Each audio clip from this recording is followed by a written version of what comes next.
त्रेता युग की बात है। सरयू नदी के किनारे कौशल नाम का एक प्रसिद्ध राज्य था, जहां अज के पुत्र राजा दशरथ राज करते थे। अयोध्या उस राज्य की राजधानी थी। यह नगरी 12 योजन लंबी और 3 योजन चौड़ी थी। नगर के चारों ओर ऊंची चौड़ी दीवारें थीं और उसके बाहर गहरी खाई। दीवार पर सैकड़ों शतघ्नियां, तोपें रखी थी। सहस्रों सैनिक और महारथी नगर की रक्षा में तट पर रहते थे। नगर के बीचों बीच राजमहल था। राजमहल से 8 सड़कें बराबर दूरी पर परकोटे तक जाती थी। नगर में अनेक उद्यान, सरोवर और क्रीड़ागृह थे। ऊंची ऊंची अट्टालिकाएं थी, जिनमें विद्वान, शूरवीर, कलाकार, कारीगर और व्यापारी रहते थे।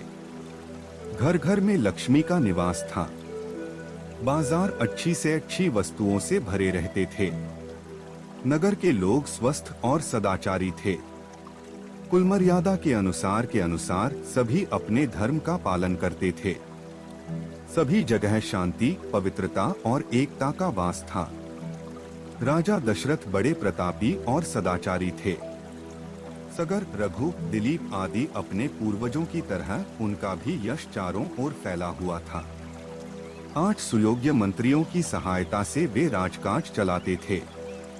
इन मंत्रियों में सुमंत मुख्य थे। मंत्रियों के अतिरिक्त वशिष्ठ, वामदेव, जाबाली आदि राजपुरोहित भी राजा को परामर्श देते थे। इनकी सहायता से राजा सदा प्रजाहित के कार्यों में लगे रहते थे। राजा दशरथ ने बहुत दिन तक राज सुख का भोग किया। उन्हें धन, मान, यश किसी की कमी न थी, पर उन्हें एक दुख था। उनको कोई संतान न थी। जीवन उन्हें सुनासा लगता था। उनकी रानियां कौशल्या, सुमित्रा और कैकेयी भी इस कारण दुखी रहती थी। राजा ने इस विषय में अपने मंत्रियों और पुरोहित से बात की। सबकी सलाह से यह निश्चय हुआ कि पुत्रेष्टि यज्ञ किया जाए। सुमंत ने प्रस्ताव किया कि महान तपस्वी ऋष्यशृंग को यज्ञ का आचार्य बनाया जाए। यह राय सबको पसंद आई। यज्ञ की तैयारियां होने लगी। राजा दशरथ स्वयं ऋष्यशृंग को बुलाने गए। सब राजाओं को निमंत्रण दिया गया। मिथिला के राजा भी यज्ञ में सम्मिलित होने के लिए आए। अनेक ऋषिमुनि भी आमंत्रित होकर आए। सरयू नदी के किनारे यज्ञशाला का निर्माण हुआ। ऋष्यशृंग ने शुभ मुहूर्त में यज्ञ प्रारंभ किया। यज्ञ का घोड़ा गया। 1 वर्ष बाद घोड़ा लौटकर आया, तब बड़ी रानी कौशल्या ने उसका तिलक किया। अब वेद मंत्रों की मंगलध्वनि यज्ञशाला में गूंज उठी। अग्नि में आहुतियां पड़ने लगी। राजा दशरथ ने जब अंतिम आहुति डाली तो अग्निदेव स्वयं सोने के पात्र में खीर लेकर उनके सामने प्रकट हो गए।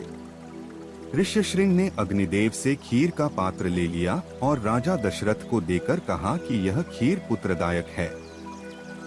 अपनी रानियों को इसका सेवन कराइए। खीर लेकर राजा ने उसे सर से लगा लिया। उन्होंने खीर का पात्र कौशल्या को देकर कहा कि तुम सब बांट लो। कौशल्या ने आधी खीर अपने लिए रख लिया, शेष सुमित्रा को दे दी। सुमित्रा ने उस आधे भाग का आधा अपने लिए रखकर शेष कैकेयी को दे दिया। कैकेयी ने उसमें से आधी खीर स्वयं ले ली और आधी सुमित्रा को ही लौटा दी। समय आने पर चैत्र मास के शुक्ल पक्ष की नवमी को बड़ी रानी कौशल्या के गर्भ से श्री राम ने जन्म लिया। इसी तिथि पर हम आज भी रामनवमी का पर्व मनाते हैं। मझली रानी सुमित्रा के 2 पुत्र हुए, लक्ष्मण और शत्रुघ्न। कैकेयी के एक पुत्र हुआ, उसका नाम भरत रखा गया। रखा ने बड़ी धूमधाम से पुत्रोत्सव मनाया। राजमहल में मंगलाचार होने लगे और स्त्रियां बधाइयां गाने लगी। देवताओं ने फूलों की वर्षा की। अप्सराएं नृत्य करने लगी। राजा और प्रजा के हर्ष का ठिकाना न रहा। चारों राजकुमार बड़े सुंदर थे। धीरे धीरे वे बड़े हुए और साथ साथ खाने खेलने लगे। चरों में बड़ी प्रीति थी।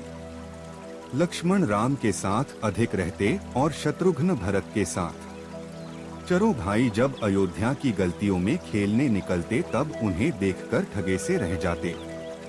राम के रूप में अद्भुत आकर्षण था। उन्हें जो देखता वह देखता ही रह जाता।